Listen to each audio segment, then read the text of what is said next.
Hey guys, welcome back to my channel. My name is Praveen and you are watching Techie Praveen. In the previous video, we have seen how to use if and else condition inside Dart.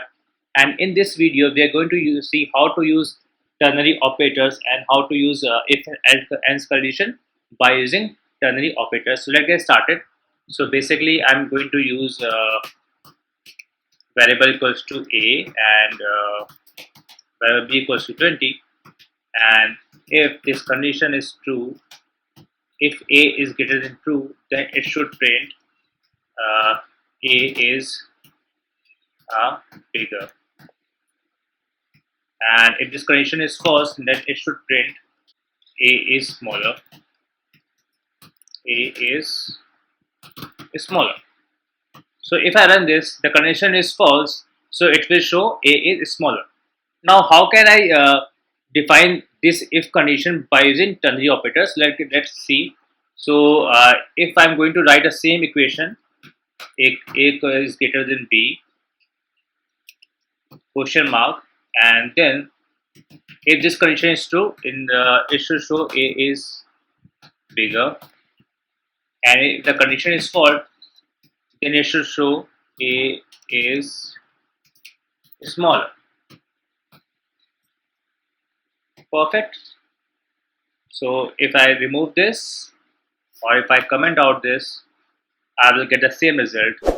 Let me change the value source to check whether the given condition, given function is running or not. So currently my condition is true, so it should show a is bigger. So see, I am able to write the whole equation in one line. Previously I am able to write this equation in 4 to 5 lines, but currently I am able to write this equation in one line. Now the question arises, if I have to check more than one values, then how can I check that? Or if I have to give more conditions, so you can use operator here like this. If you want to check some conditions, you can choose operators here. And now if I have to use multiple if and else condition, like if else and then if else and then if else, like let me define like if a equals to b, something like, and again, and now else. So how can you do that in ternary operator?